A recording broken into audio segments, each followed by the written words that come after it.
increases in raw materials without passing that along to the customer. The price changes could take effect as soon as this weekend. Closer to home and new this morning, a man remains hospitalized after a shooting in the Newburgh neighborhood.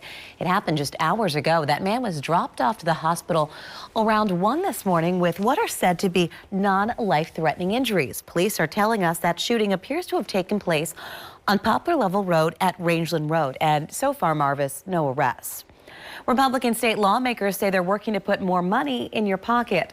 Friday, representatives in the House introduced House Bill 8, legislation aimed at reducing the state's income tax rate. Yeah, Lauren, sponsors of the bill say it's their way of helping boost the economy after the pandemic, but naysayers say it has the potential to be devastating. Manash Kwangwari is sorting it out with reactions from both sides of the aisle. This is going to be the best thing for Kentucky. Republican State Representative Kevin Bratcher is no stranger to controversial legislation, but he believes Kentucky House Bill 8 is not one of those. In his opinion, it's one of the most important bills in the Assembly. There's just not any economic growth when you have a high income tax. Right now, Kentucky's income tax rate is at 5%. The goal of House Bill 8 is to lower the rate gradually until it's eliminated entirely.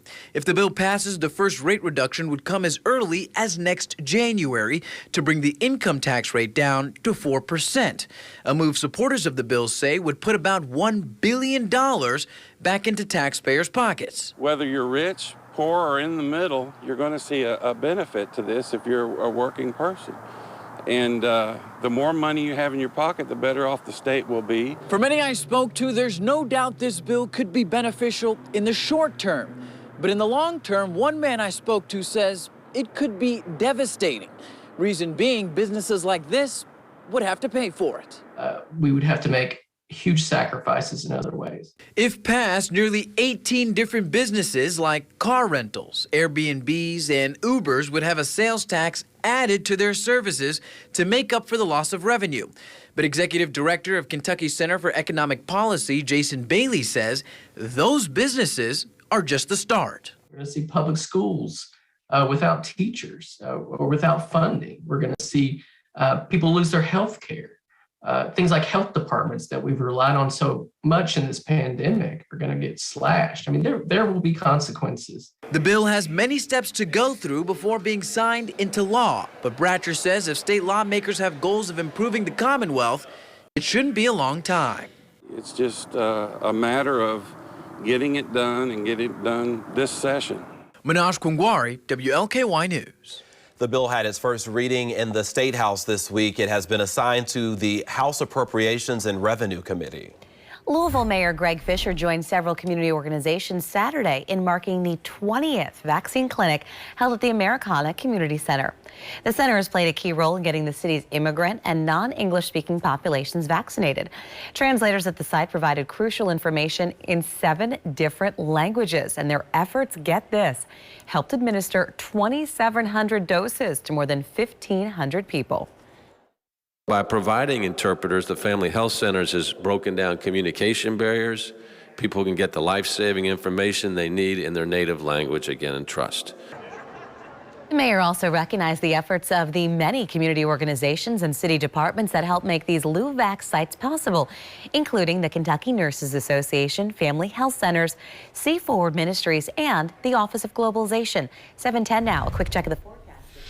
Yeah, we're going to be looking forward to a very pleasant day for today with highs making it to right around 52 degrees. For tomorrow, another good day with highs right around 55 degrees under mostly sunny skies. We'll have a check of your 7-day forecast coming up.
The American Lung Association in Louisville's outdoor Fight for Air climb at Lynn Family Stadium is coming up on Friday night, March 11th. Dina Adams, the executive director with the American Lung Association in Kentucky, joins us now. Thanks for joining us, Dina. Good morning, Jennifer. Glad to be here. Well, let's get right to it. What is the Fight for Air climb? The Fight for Air climb is a signature event for the American Lung Association, and it's about 15 years old. And specifically, the Louisville climb, this will be our 9th year.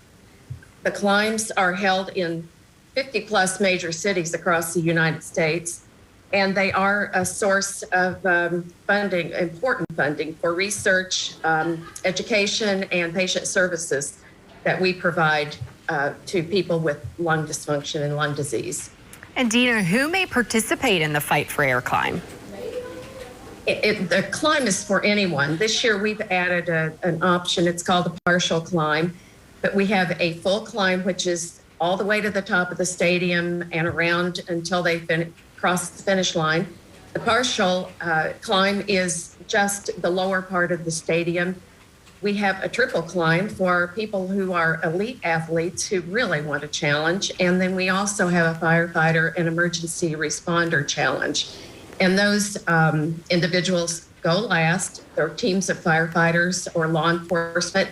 And it's really exciting to see the firefighters climb in full gear. And Dina, we know this is a fundraiser. Where does the money go that is raised during the Fight for Air climb? Very important. The money is going to research. And the past 2 years, we've been in a pandemic. COVID has really set us on our ear. And we have also a COVID research initiative. It's a $25 million initiative to prevent and treat future pandemics like COVID. We know that the virus is reinventing itself all the time. And so a lot of the research dollars will go there, but also lung cancer research, COPD, pulmonary hypertension. The American Lung Association really addresses all lung disease. Such important work here for people in our region. Well, what do we need to do to register or create a team for the Fight for Air climb? The link is easy. It's climblouisville.org. If people access that website, they can just click on the register button and all the options are there. There's even an option for volunteering. And there is a $35 registration fee. And then the required fundraising for the regular climbers is $100. So the total is $135. And we like to say that every step and every dollar goes to fund our mission to fight lung disease. All right. Well, thanks for joining us, Dina. Best of luck with the Fight for Air climb on March 11th at Lynn Family Stadium. We're looking forward to seeing everyone, including spectators. We have an area for families and corporate cheerleaders to join us and cheer on their teams. Okay. Thank you, Dina. You're welcome. Now, your WLKY weather with meteorologist Suzanne Horgan. And good morning. What a beautiful live look that we have here this morning. You can see gorgeous sunshine. Notice there's a little bit more cloud cover farther down to the south. So this is our camera that we have that's at the Sheraton in southern Indiana, pointed a little bit farther down to the south. And so you can see crossing over the Ohio, again, a little bit more cloud cover downstate.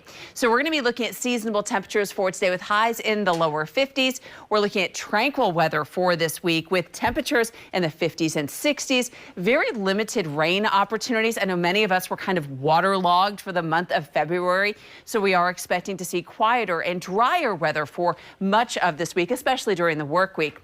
And then warming temperatures also coming our way with those highs recovering, as I mentioned, in the 50s and 60s. Right now, though, we are cold. We're at 28 degrees. Our winds are from the north at about 5 miles per hour. We have temperatures across the region that are chilly. We're down to the middle 20s this morning in Jeffersonville. We're at 27 degrees in Shively.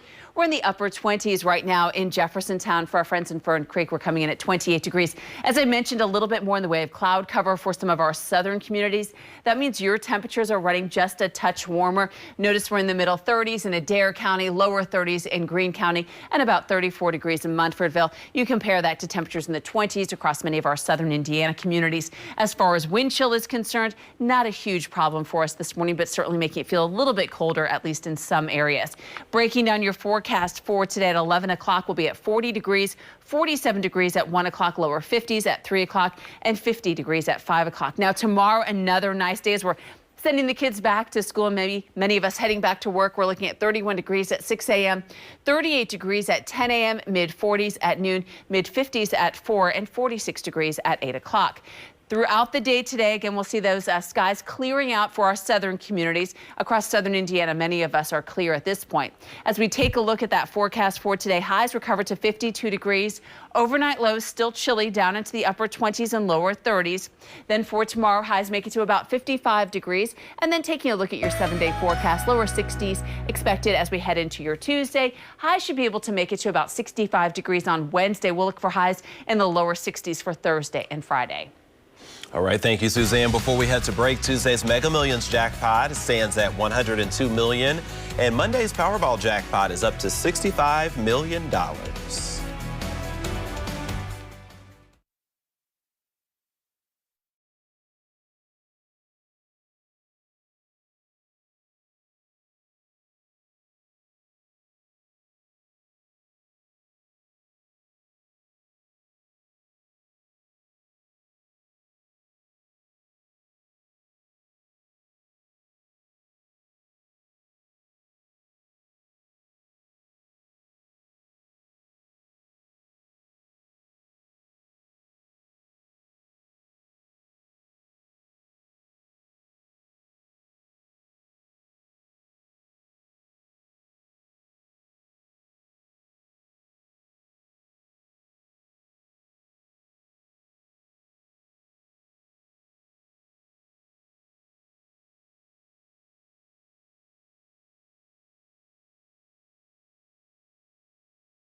Good morning. Here are the latest sports. The Kentucky Wildcats' 2-game winning streak is over after one of the hottest teams in college basketball, the Arkansas Razorbacks, topped UK Saturday afternoon. Guards Ty Washington and Xavier Wheeler did not start for Kentucky, but did play for the first time in 2 weeks, coming off the bench. Arkansas got off to a fast start in this one, already up 10 when J.D. Notae hits from the parking lot He had 30 points. Razorbacks up by 13. They led by 6 at the break. Second half, Wildcats back in it. Off the miss, Oscar Tshiebwe cleans it up. He finished with 30 points and 18 rebounds. Final seconds, Razorbacks up 3. Keon Brooks off the mark. Arkansas wins 75-73. The Razorbacks have now won 13 of their last 14 games. We should always be ready. When you play a team like this, you gotta be ready. You gotta be ready. So the beginning of the game, you really gotta struggle a little bit, but like the second half, they trying to come back, and it was a tough game. The way we started the game, the just unaggressiveness, and it puts a sad look on your face. You know, you're getting knocked around, and they got every 50-50 ball. After I saw the start of the game, I said, we're throwing it to Oscar every single time we can. That's what I said to him. If you're timid and you don't want to do stuff, throw it to him. Let him go. That's what we did. Kentucky has trailed by double digits in 4 straight games. Here's a look at the top of the SEC standings. Auburn lost at Tennessee on Saturday, so the Tigers dropped to 13-3 in conference play. Arkansas, Kentucky, and Tennessee are each 12-4 in the SEC. Like Kentucky, the Louisville men's basketball team got behind early last night in its game at Wake Forest. The Cards could not recover.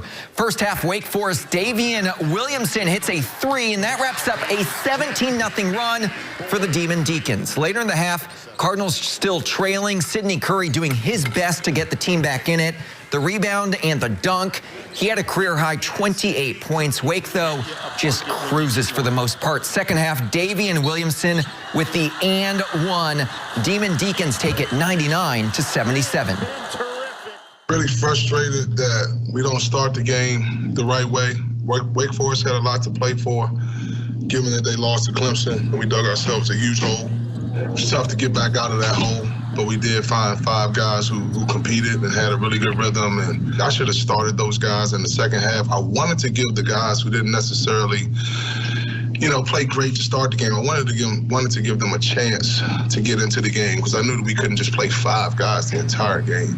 But we dig ourselves another hole in the second half and can't climb out of that one. And the Cards' next game is on the road as well at Virginia Tech Tuesday night.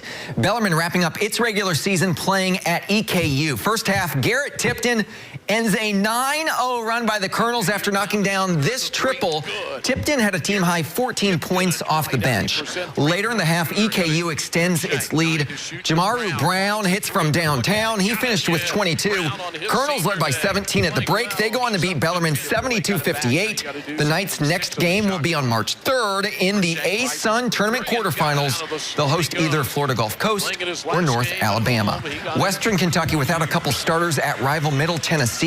First half, Collins grad Davion McKnight scores right there. He led the Toppers with a team-high 13, but WKU had no answer for the Blue Raiders. Eli Lawrence with the dunk. The Hilltoppers' 7-game winning streak is over. They fall 69-52.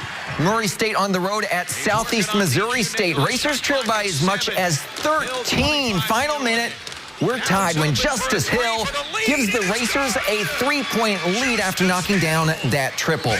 Fast forward, last possession of the game, SEMO down 2. Chris Harris's 3 is off the mark. Murray State survives 70-68 to finish the OVC regular season with an 18-0 record. The Racers will be the #1 seed at next week's conference tournament. It was just not meant to be last night for the Silver Creek Lady Dragons, who were looking for their 2nd straight girls basketball state championship.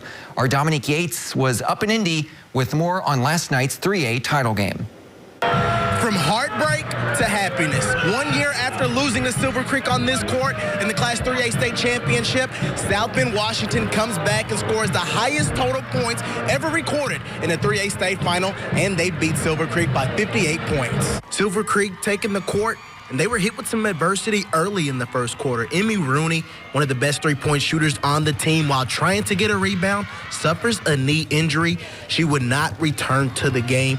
Very tough blow for the Dragons, but they were still playing hard. Kennedy Mason Stuyvesant the pass to Meredith Wilkinson, who scores it, but the Panthers took over. Mila Reynolds sinks the 3-ball. She led all scorers with 21 points, and it was a 35-point halftime lead.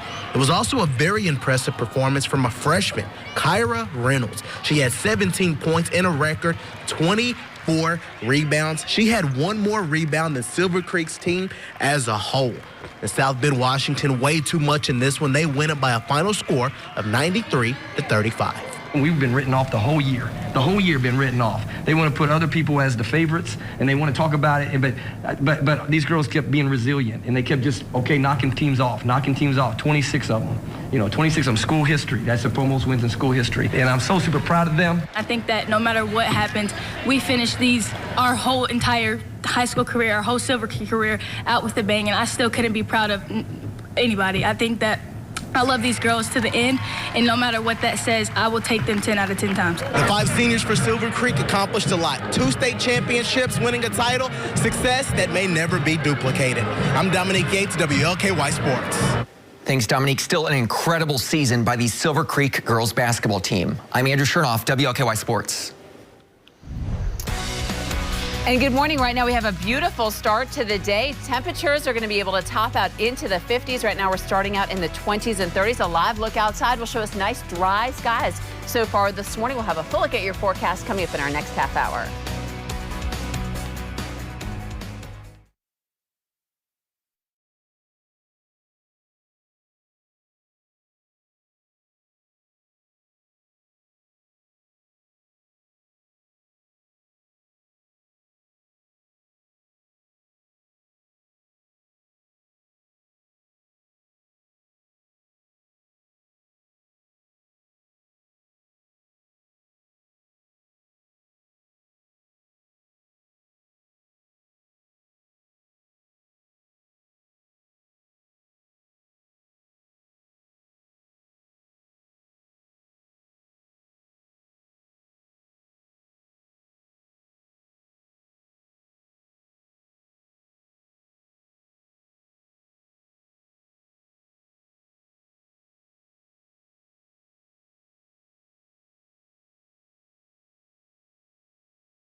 You're watching WLKY Morning News.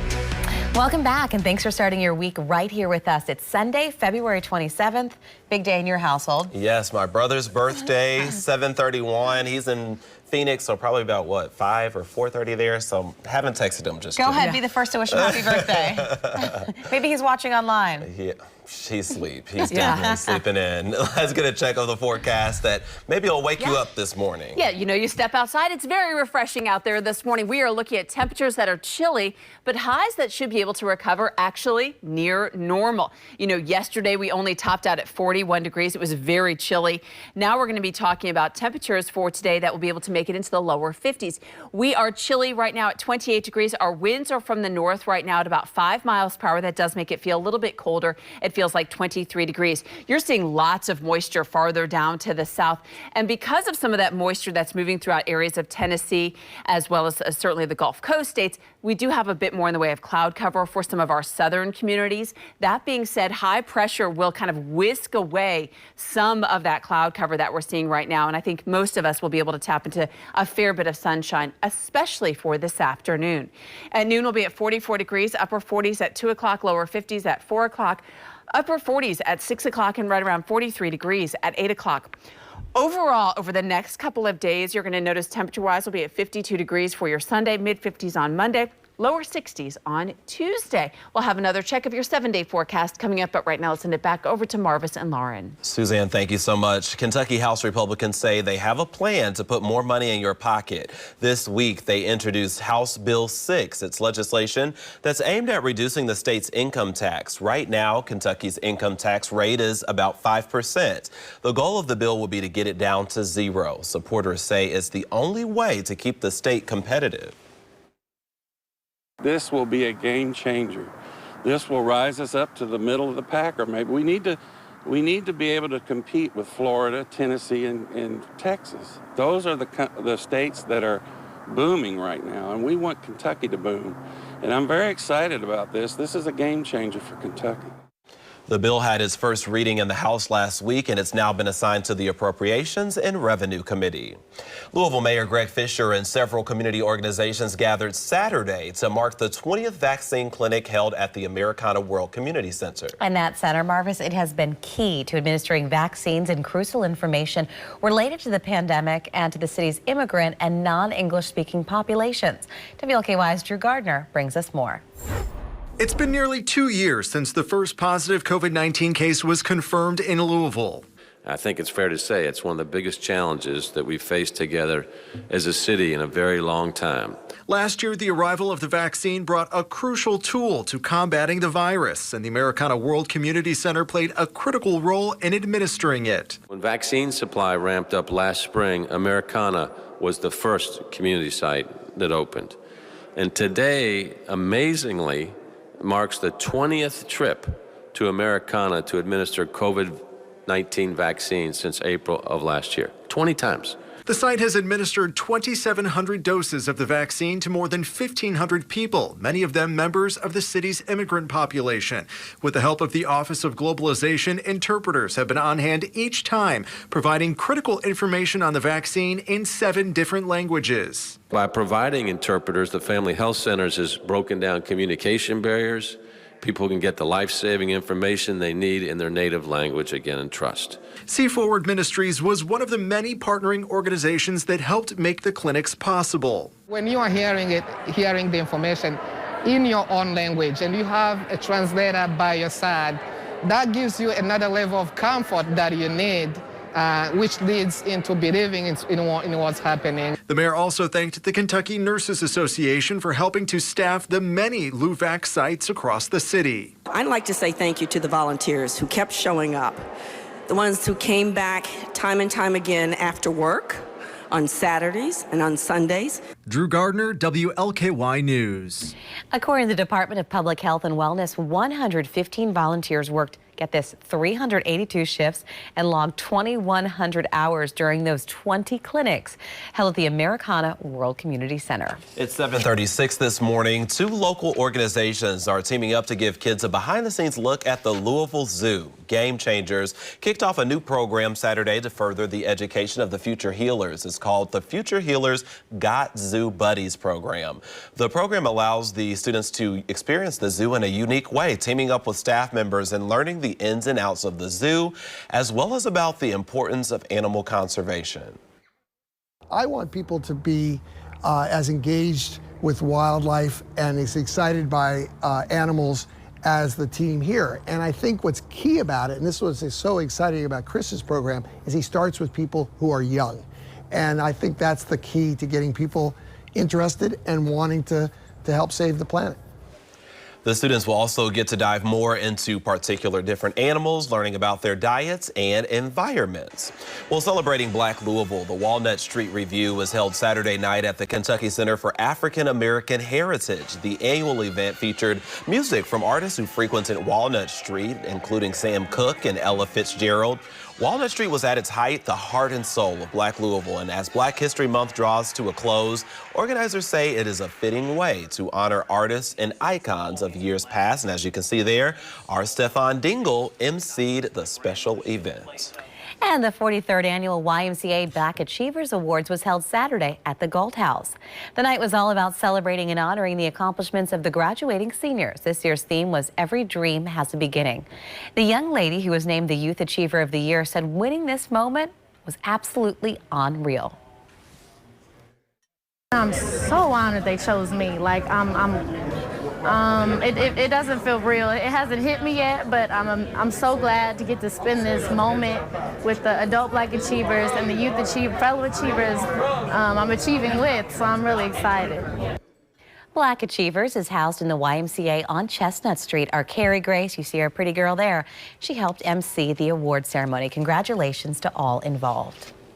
Well, one local barber is hoping to change the narrative of mental health for Black men and their families. The Confess Project is a movement to give barbers the tools to start a dialogue about addressing mental health. WLKY's Stefan Dingle has more. Is that what we get ready to do? Getting through the spinning conundrum of the mind. Are you calling it out? A daily mental battle for most Black men and boys. Barbershop has always been a hub for galvanization. The barbershop, in this case the lab, is one of the places where conversation and expression is at the heart of every cut. It's a space where Black men and boys go too. And oftentimes it's a space where we're able to vent and be our real selves, be our true selves during those conversations. May it be mental health struggles with the ongoing pandemic, relationships, financial strife, or just mere existence in society. Whatever it is, Barber J. Alexander is there to unlock the mind. And us as barbers, we practice active listening, validation and stigma reduction. So that's how we go about doing the work. So we listen to any of the issues that they may have or whatever they're going through, and they may not be going through anything. These are core principles of the Confess Project. Now based in Atlanta, it's a national movement to arm barbers with clippers and conversation to start the dialogue about mental health. For Jay Alexander, every person who sits in his chair is more than just a client. Because I kind of like it as an experience more so than calling them my clients per se. We have experiences when we talk, when they sit in my chair, when I cut hair. It's a whole experience, man. Now, you have issues everywhere, but... An experience of shared struggles that makes a better man. With suicide, violence, and recidivism numbers among Black men on the rise, Jay Alexander is on a mission to prove it all starts with validation. Because a lot of people, Black boys and men, do not think that there's any hope out there. So you got to have people that have certain things going on to provide hope. And not just going on, but somebody who's there to listen and help validate what their issues may be. And that's what we as the Confess Project strive to do. And that pursuit of providing hope helped land Jay Alexander an appointment to the Kentucky Board of Barbers by Governor Andy Beshear, an honor he doesn't take lightly as he hopes to implement mental health into the training of fellow and future barbers across the Commonwealth. So they can have some sort of understanding and training of mental health when they see clients and know how to deal with it. With every cut, another mind and soul saved. Just a little validation and uplift we could all use from time to time, no matter where we are in society. The intelligent, the downtrodden, the wayward, the intellectuals, Black men all need love. Stefan Dingle, WLKY News. The Confess Project started in 2016 in Little Rock, Arkansas, and has now spread to cities all across the country and was recognized in 2019 by the American Psychiatric Association as a pioneer for advancing minority mental health. And good morning. Right now it's 7:41. We are looking at dry skies for today and temperatures that will be able to make it to about 52 degrees. We'll see our skies clearing out throughout the day, and we'll enjoy mostly sunny skies for this afternoon. Lots of sunshine on tap for tomorrow, with highs recovering to about 55 degrees.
Good news. Well, Hank the Tank, you may know him right here. He will not be euthanized after DNA evidence has cleared his name. He's the 500-pound bear who was allegedly wreaking havoc on homes in California.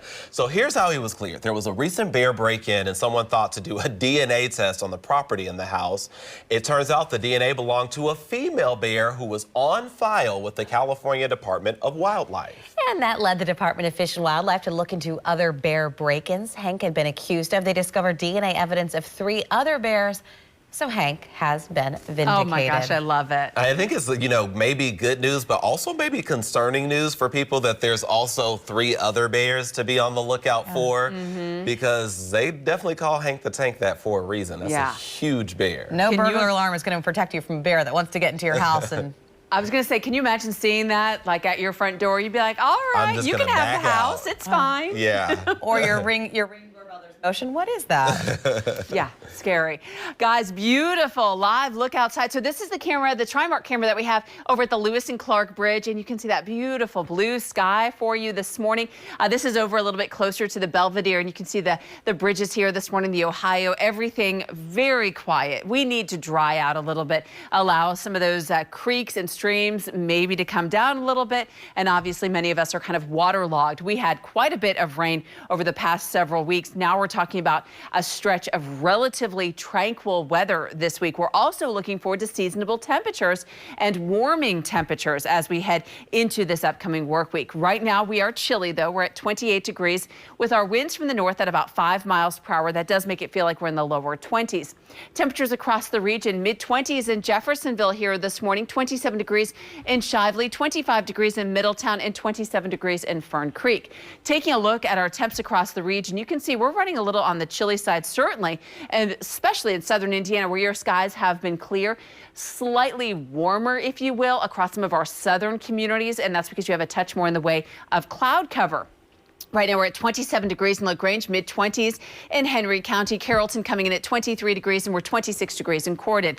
We are anticipating dry skies throughout the day, and again, it's a chilly start. When you factor in the winds, it feels like we're in the teens across some of our southern Indiana communities. As we take a look at your planning forecast for today, you'll notice temperature-wise at 11 a.m. right around 40 degrees, 47 degrees at 1 o'clock, at 3 o'clock, 51 degrees, and about 50 degrees at 5 o'clock. For tomorrow, highs recover to about 55 degrees. We'll start out with temperatures in the upper 20s and lower 30s. 31 degrees at 6 a.m. At 10 a.m. about 38 degrees. Mid 40s by noon and mid 50s at 4 o'clock in the afternoon. So I think for many of us, it's going to feel pretty good over the next couple of days. Our forecast high today at 52 degrees. We will enjoy some nice sunshine out there and seasonable temperatures.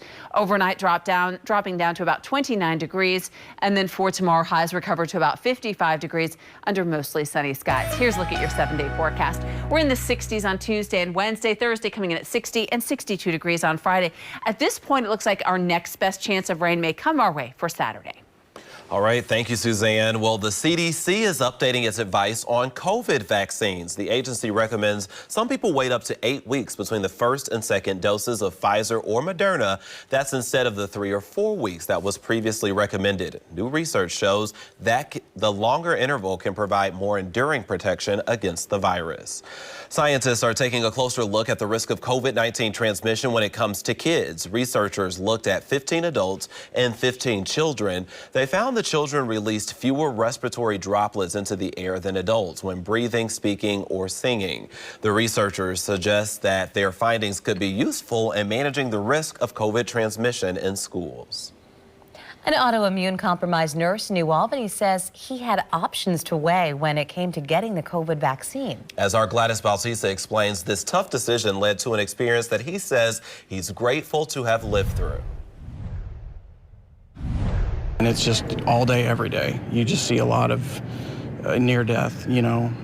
You kind of work in the valley of the shadow of death. This is how Stephen Smith describes working as a nurse in Baptist Health Floyd's Heart and Vascular Center. He says the experience inside makes life outside these doors that much sweeter. I love going to national parks. I love hiking outside. I love riding I bicycle to work sometimes. All of this activity is something Smith wasn't able to do at one point. A rare disease called Guillain-Barré left him paralyzed from the waist down for 2 weeks when he was 17.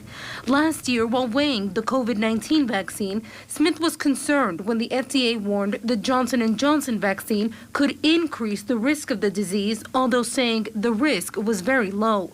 Smith says he consulted with multiple doctors. By October, I was pretty much convinced I was going to get the vaccine. And my wife begged me not to get it because she remembers we went to high school together and she remembered me being paralyzed. So it was the choice of two bad choices. He decided not to get vaccinated. Then in December of 2021, Smith and his son tested positive. I just kept getting sicker. And he got to a point where he got better at about day 10 and I just kept getting worse. Smith went to the same hospital he worked at, not as a nurse, but a patient. He was sent home after 3 days, but didn't get better. 2 days later, he walked through these emergency room doors again. I knew by the looks on their face how bad I was. I knew how bad I felt. I couldn't even walk to the door. And I usually run 3-4 miles in the morning before I come to work. So I couldn't even walk from the car to the door. COVID-19 had put Smith, a healthy and active man, in the hospital again. He was in serious condition on high-flow oxygen. He and his wife relied on their faith to get them through. She was on her knees next to my bed praying for me and crying.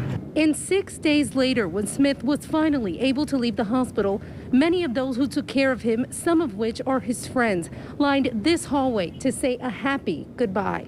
And leaving Smith with another reason to count his blessings. When you get home, you realize a lot of people don't come home. Reporting in New Albany, Gladys Bautista, WOKY News. And Guillain-Barré syndrome is extremely rare. Data shows it affects less than 20,000 people each year. And good morning. Right now it is 7:51. A live look at our temperature trend over the next couple of days. You'll notice we'll be pretty close to normal for today at 52 degrees. Middle 50s on tap for Monday, lower 60s on Tuesday, and then by Wednesday, high of 65 degrees. We are anticipating dry skies over the next several days.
$7:54 on your Sunday morning. Welcome back. Thanks for staying with us. More and more people are using mobile apps and at-home tests to monitor their own health. Michael George takes a look at the pros and cons of the do-it-your-health movement.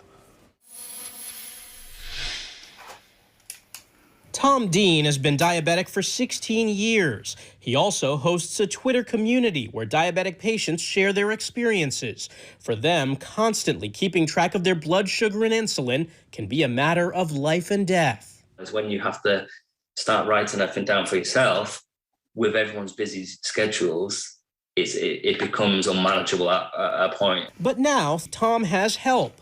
He's using multiple apps to do things like monitor his diet, order new prescriptions, and manage his blood sugar. I've just gone on now onto Libra. It will tell me my level instantly, rather than finger pricking the old-fashioned way.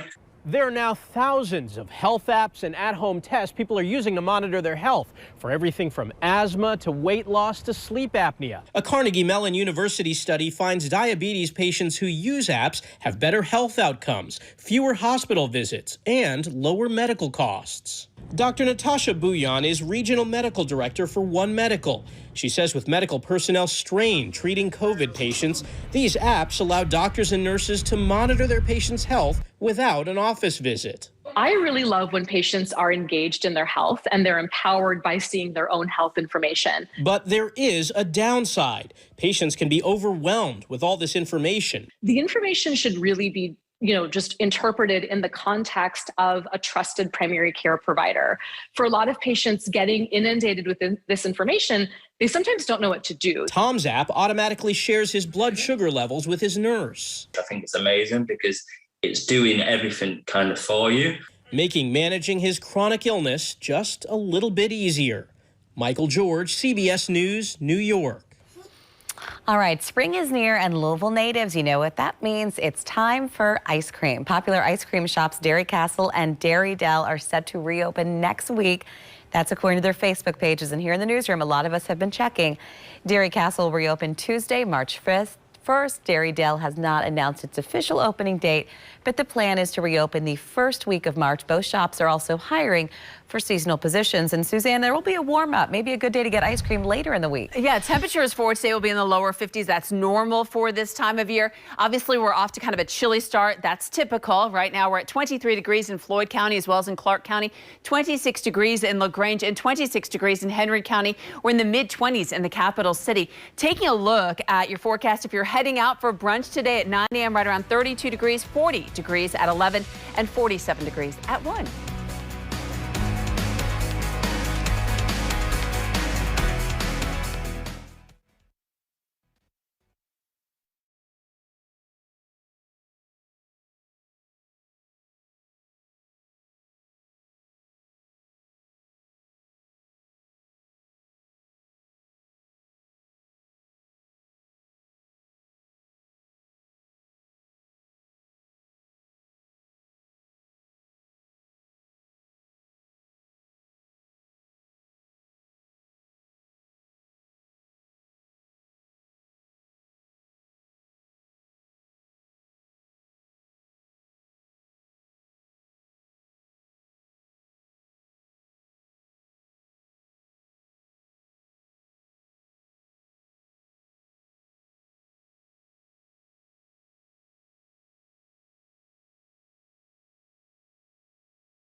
Live, local, late breaking. This is WLKY Morning News. Right now at 8 o'clock, continuing coverage on the crisis in Ukraine as Russian attacks intensify near the country's capital. Plus, feeling the effects of the Ukraine crisis right here at home. So what's going up and what soon won't be available? And there's a push from House Republicans in Kentucky to put more money in your pocket. We'll explain. Hey, good Sunday morning to you. I'm Marvis Herring. And I'm Lauren Adams. Thanks for joining us. A mild start to your Sunday. Let's check in with meteorologist Suzanne Horgan. We are looking at very, very pleasant weather right now as far as that sky cover. It's really chilly, though. We're talking about temperatures for today. We'll be able to recover most likely into the lower 50s. But right now we're at 28 degrees. When you factor in that wind out of the north at about 5 miles per hour, it certainly feels cold. It feels like 23 degrees. As we take a look at our WLKY Doppler radar, you can see that batch of moisture that's farther down to the south. That is going to continue to move on farther off to the south and to the east. What that is also doing, however, is keeping a little bit more in the way of cloud cover for some of our southern communities. That cloud cover will dissipate and push off to the south throughout the day. In fact, I think most of us will be able to tap into some really nice sunshine throughout this Sunday. At noon today, we'll be at 44 degrees. We're looking at temperatures at about 49 degrees at 2 o'clock. At 4 o'clock, expect 52 degrees. And at 6 o'clock, 48. We're coming up on 8:02. Let's send it back over to the news desk. Thank you, Suzanne. Russian troops are continuing their march across Ukraine, but so far the nation's capital of Kyiv is not yet the site of any sort of full-scale takeover. That's right. While the city is under curfew until Monday morning, overnight Russia unleashed a new wave of attacks as the invasion enters its 4th day. Elise Preston is bringing us the latest. Russian forces blew up Ukrainian airfields and fuel facilities overnight as its invasion enters day 4. There are reports of street fighting in Ukraine's second largest city, Kharkiv. On Saturday, a missile struck a high-rise apartment building in the capital city of Kyiv. The Russian troops continue the severe shelling of both military infrastructure, but also civilian objects. Cyber attacks also against the websites of the governmental institutions continue. Ukraine's president is vowing not to surrender. But for Ukrainian citizens, the situation is becoming desperate. While people are hunkering down for safety in underground parking garages and subway stations, more than 150,000 others are rushing for the borders. The U.S. predicts as many as 5 million Ukrainians could be forced to flee. We don't have any choice. We must do this, something for survival. The U.S. has pledged an additional $350 million in military aid, and the U.S., U.K., and European Union are blocking certain Russian banks from the SWIFT global financial messaging system. Save Ukraine! Across the U.S., Americans demonstrated their support at rallies Saturday in Los Angeles and New York City. We are Ukrainians living in New York, and we are desperate to ask people to help Ukraine to fight. And a Ukrainian chorus opened Saturday Night Live last night, singing Prayer for Ukraine, flanked by a table with candles spelling the word Kyiv, Ukraine's capital, and sunflowers, Ukraine's national flower. Elise Preston, CBS News, New York. The United Nations says it has confirmed at least 240 civilian casualties, including at least 64 people killed in the fighting in the Ukraine that's happened since Thursday, although it's believed that the real figures are, quote, considerably higher because many reports of casualties remain to be confirmed. Thousands of Ukrainians are seeking refuge in neighboring countries as they flee the Russian invasion. Most of those seen crossing the borders, you can see here, are women, children, and even the elderly. In Poland and Romania, they arrive by foot, car, and train. More than 50,000 Ukrainian refugees have fled the country in less than 48 hours. In response to the invasion of Ukraine, Ohio Governor Mike DeWine has stopped the sale of all Russian-made vodka in the state. All 487 liquor agencies across Ohio are pulling Russian standard vodka from the shelves. That took effect immediately. That amounts to about 6,400 bottles. Green Mark and Russian Standard are the only Russian-owned brands sold in Ohio. There are several popular vodkas with Russian names, but those are not actually distilled there. Meanwhile, Governor DeWine has called for a statewide day of prayer today to support the people of Ukraine. The governor also plans to fly the Ukrainian flag over the Ohio State House in Columbus and at his home in Bexley. Inflation is forcing some beer prices to spike, and now the war in Ukraine could cause prices to go even higher. Beer makers are already paying more for everything from aluminum cans to transportation, and Ukraine is also a big source of one key ingredient. The Ukraine accounts for about 20% of beer's usage of barley. It's one of the top 5 global producers of barley. So brewers, particularly at a global level, will be watching the supply and price of barley. It's really hard for us to absorb price increases in raw materials without passing that along to the customer. The price changes could take effect as soon as this weekend. Closer to home and new this morning, a man remains hospitalized after a shooting in the Newburgh area. It happened just hours ago. That man was dropped off to the hospital around 1 this morning with what we're being told are non-life-threatening injuries. Police are telling us that shooting appears to have taken place on Poplar Level Road at Range and Road, but so far, no arrests. Republican state lawmakers say they're working to put more money in your pocket. On Friday, representatives in the House introduced House Bill 8, legislation aimed at reducing the state's income tax rate. Sponsors of the bill say it's a way of boosting the economy after the pandemic, but naysayers say it has the potential to be devastating. WLKY's Minash Kwangwari shares the reaction from both sides of the aisle. This is going to be the best thing for Kentucky. Republican State Representative Kevin Bratcher is no stranger to controversial legislation, but he believes Kentucky House Bill 8 is not one of those. In his opinion, it's one of the most important bills in the Assembly. There's just not any economic growth when you have a high income tax. Right now, Kentucky's income tax rate is at 5%. The goal of House Bill 8 is to lower the rate gradually until it's eliminated entirely. If the bill passes, the first rate reduction would come as early as next January to bring the income tax rate down to 4%. A move supporters of the bill say would put about $1 billion back into taxpayers' pockets. Whether you're rich, poor, or in the middle, you're going to see a benefit to this if you're a working person. And the more money you have in your pocket, the better off the state will be. For many I spoke to, there's no doubt this bill could be beneficial in the short term. But in the long term, one man I spoke to says it could be devastating. Reason being, businesses like this would have to pay for it. We would have to make huge sacrifices in other ways. If passed, nearly 18 different businesses like car rentals, Airbnbs, and Ubers would have a sales tax added to their services to make up for the loss of revenue. But Executive Director of Kentucky Center for Economic Policy, Jason Bailey, says those businesses are just the start. We're going to see public schools without teachers or without funding. We're going to see people lose their health care. Things like health departments that we've relied on so much in this pandemic are going to get slashed. I mean, there will be consequences. The bill has many steps to go through before being signed into law. But Bratcher says if state lawmakers have goals of improving the Commonwealth, it shouldn't be a long time. It's just a matter of getting it done and getting it done this session. Minash Kwangwari, WLKY News. The bill did have its first reading in the House last week. It has been assigned to the Appropriations and Revenue Committee. Louisville Mayor Greg Fisher joined several community organizations Saturday in marking the 20th vaccine clinic held at the Americana Community Center.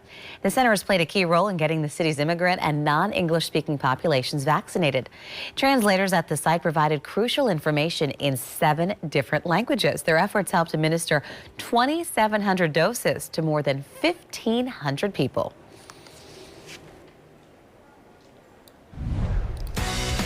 And good morning. Right now it is 8:09. We're going to be talking about temperatures for today that are going to be able to recover most likely into the lower 50s. We're going to be looking forward to some nice sunshine for today as well. Dry skies prevail for the next couple of days. Highs right around 52 degrees for today, but warmer weather is on its way.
Now, your WLKY weather with meteorologist Suzanne Horgan.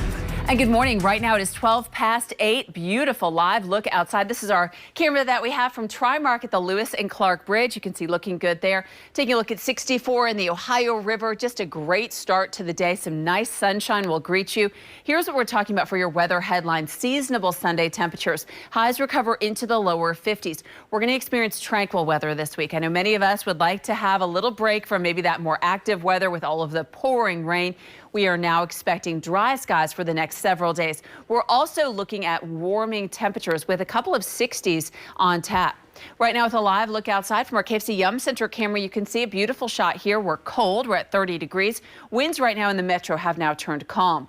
Temperatures this morning, we're at 27 degrees in Fern Creek, 27 degrees in Shively, and 28 degrees in Valley Station. You can see temperatures across the region are running a little on the chilly side. Middle 20s in Madison, 25 in Salem, 29 degrees in Bullitt County for our friends in Shepherdsville. Wind chill, of course, in some areas, certainly significant. It feels like 16 in Seymour. It feels like 19 degrees in Scottsburg, and in Corydon, we're coming in with a wind chill of 18 degrees. Breaking down your forecast for today at 11 a.m. we'll be at 40 degrees, 47 degrees at 1 o'clock, 51 degrees at 3 o'clock, and right at 50 degrees at 5 o'clock. For tomorrow, as we're heading back to work and school, a chilly start with temperatures dipping down into the upper 20s and lower 30s.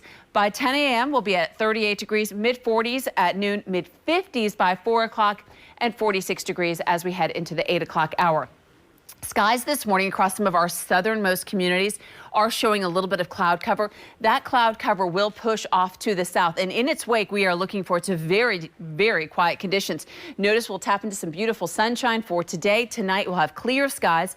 Then for tomorrow, another day with very pleasant weather. Good sunshine out there and quiet. Let's go ahead and talk a little bit about your forecast for today. Highs make it to about 52 degrees. We'll enjoy mostly sunny skies and temperatures right at normal.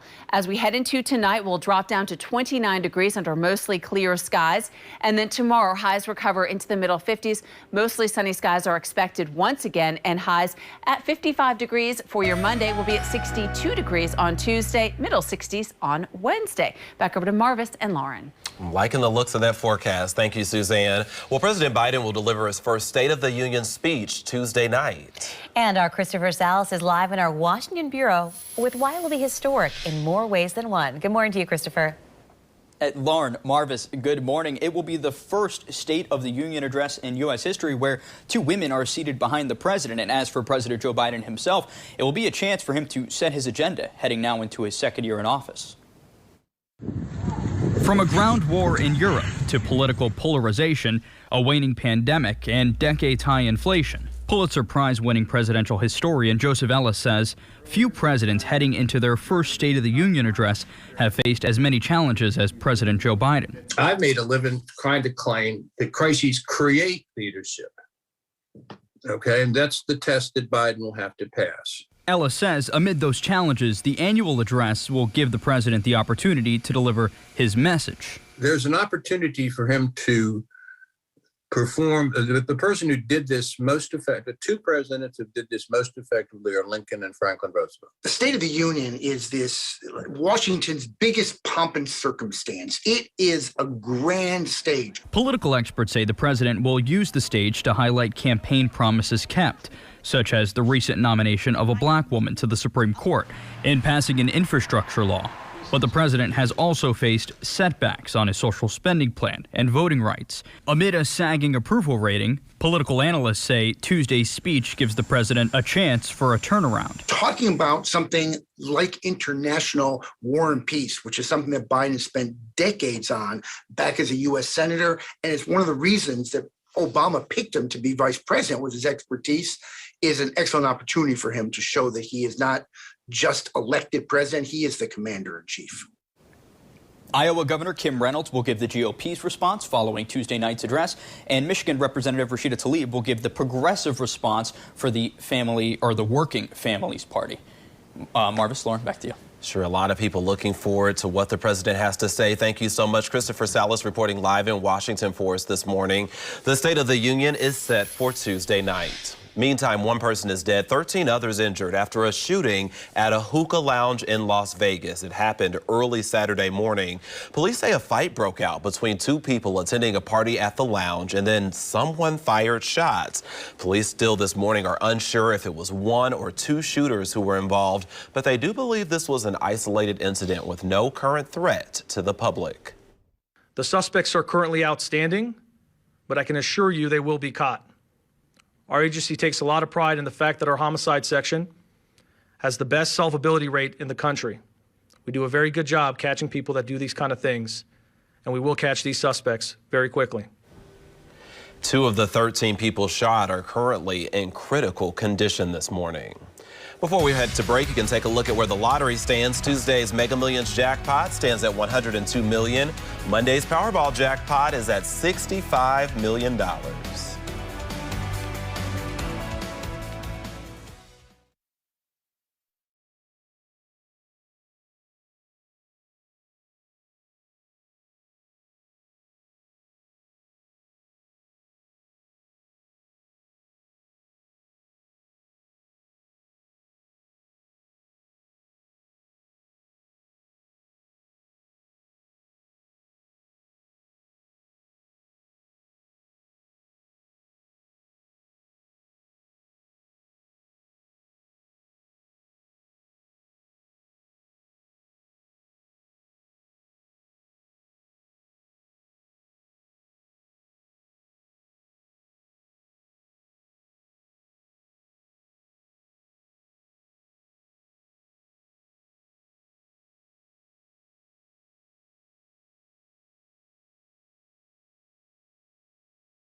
Good morning. Here are the latest sports. The Kentucky Wildcats' 2-game winning streak is over after one of the hottest teams in college basketball, the Arkansas Razorbacks, topped UK Saturday afternoon. Guards Ty Washington and Xavier Wheeler did not start for Kentucky, but did play for the first time in 2 weeks, coming off the bench. Arkansas got off to a fast start in this one, already up 10 when J.D. Note hits from the parking lot. He had 30 points. Razorbacks up by 13. They led by 6 at the break. Second half, Wildcats back in it. Off the miss, Oscar Tshiebwe cleans it up. He finished with 30 points and 18 rebounds. Final seconds, Razorbacks up 3. Keon Brooks off the mark. Arkansas wins 75-73. The Razorbacks have now won 13 of their last 14 games. We should always be ready. When you play a team like this, you gotta be ready. You gotta be ready. So the beginning of the game, you really gotta struggle a little bit, but like the second half, they trying to come back, and it was a tough game. The way we started the game, the just unaggressiveness, and it puts a sad look on your face. You know, you're getting knocked around, and they got every 50-50 ball. After I saw the start of the game, I said, we're throwing it to Oscar every single time we can. That's what I said to him. If you're timid and you don't want to do stuff, throw it to him. Let him go. That's what we did. Kentucky has trailed by double digits in 4 straight games. Here's a look at the top of the SEC standings. Auburn lost at Tennessee on Saturday, so the Tigers dropped to 13-3 in conference play. Arkansas, Kentucky, and Tennessee are each 12-4 in the SEC. Like Kentucky, the Louisville men's basketball team got behind early last night in its game at Wake Forest. The Cards could not recover. First half, Wake Forest, Davian Williamson hits a three, and that wraps up a 17-0 run for the Demon Deacons. Later in the half, Cardinals still trailing. Sidney Curry doing his best to get the team back in it. The rebound and the dunk. He had a career-high 28 points. Wake, though, just cruises for the most part. Second half, Davian Williamson with the and one. Demon Deacons take it 99-77. Really frustrated that we don't start the game the right way. Wake Forest had a lot to play for, given that they lost to Clemson and we dug ourselves a huge hole. It's tough to get back out of that hole, but we did find 5 guys who competed and had a really good rhythm, and I should have started those guys in the second half. I wanted to give the guys who didn't necessarily, play great to start the game. I wanted to give them a chance to get into the game because I knew that we couldn't just play 5 guys the entire game. But we dig ourselves another hole in the second half and can't climb out of that one. And the Cards' next game is on the road as well at Virginia Tech Tuesday night. Bellarmine wrapping up its regular season playing at EKU. First half, Garrett Tipton ends a 9-0 run by the Colonels after knocking down this triple. Tipton had a team-high 14 points off the bench. Later in the half, EKU extends its lead. Jamaru Brown hits from downtown. He finished with 22. Colonels led by 17 at the break. They go on to beat Bellarmine 72-58. The Knights' next game will be on March 3rd in the A-Sun Tournament quarterfinals. They'll host either Florida Gulf Coast or North Alabama. Western Kentucky without a couple starters at rival Middle Tennessee. First half, Collins grad Davion McKnight scores right there. He led the Toppers with a team-high 13, but WKU had no answer for the Blue Raiders. Eli Lawrence with the dunk. The Hilltoppers' 7-game winning streak is over. They fall 69-52. Murray State on the road at Southeast Missouri State. Racers trailed by as much as 13. Final minute, we're tied when Justice Hill gives the Racers a 3-point lead after knocking down that triple. Fast forward, last possession of the game, SEMO down 2. Chris Harris's 3 is off the mark. Murray State survives 70-68 to finish the OVC regular season with an 18-0 record. The Racers will be the #1 seed at next week's conference tournament. It was just not meant to be last night for the Silver Creek Lady Dragons, who were looking for their 2nd straight girls basketball state championship. Our Dominique Yates was up in Indy with more on last night's 3A title game. From heartbreak to happiness. 1 year after losing to Silver Creek on this court in the Class 3A state championship, South Bend, Washington comes back and scores the highest total points ever recorded in a 3A state final, and they beat Silver Creek by 58 points. Silver Creek taking the court, and they were hit with some adversity early in the first quarter. Emmy Rooney, one of the best 3-point shooters on the team, while trying to get a rebound, suffers a knee injury. She would not return to the game.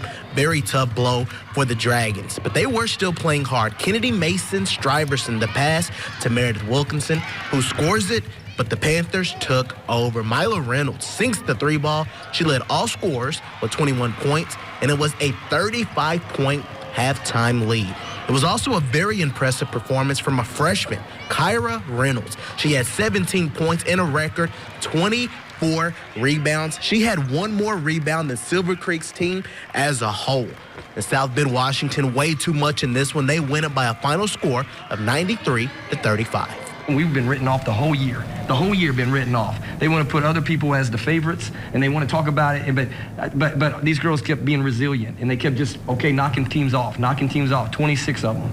26 of them. School history. That's the most wins in school history, and I'm so super proud of them. I think that no matter what happens, we finish our whole entire high school career, our whole Silver Creek career out with a bang, and I still couldn't be proud of anybody. I think that I love these girls to the end, and no matter what that says, I will take them 10 out of 10 times. The 5 seniors for Silver Creek accomplished a lot. 2 state championships, winning a title, success that may never be duplicated. I'm Dominique Yates, WLKY Sports.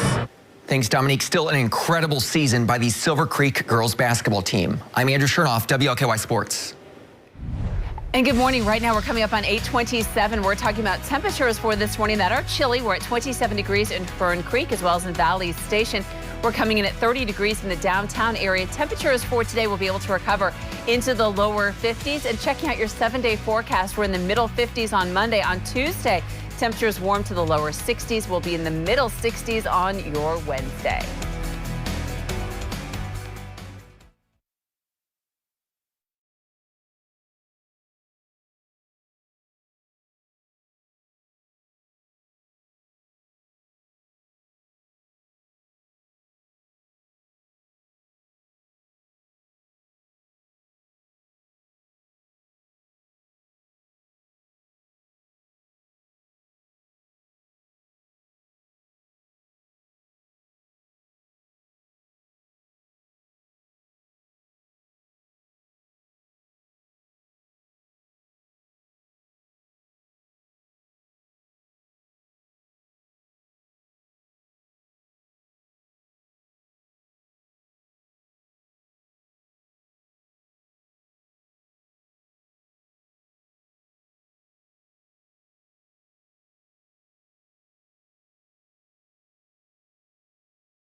You're watching WLKY Morning News. Welcome back, and thanks for staying with us on your Sunday morning. Sunday, February 27th, right at 8:30. Yes, we want to get a check of the forecast with meteorologist Suzanne Horgan. How's it looking as we wrap up February? It's looking absolutely beautiful right now, but it's feeling obviously very chilly this morning. Lots of blue sky will greet you in the metro, a little bit more in the way of cloud cover for some of our far southern communities. This is a live look from our camera that we have at the Sheraton. Right now, we're at 30 degrees. We don't have any concerns as far as the wind at this point, but we're going to be talking about temperatures. They'll be able to make it into the 50s. You can see all of that moisture farther down to the south that is continuing to push to the south and to the east.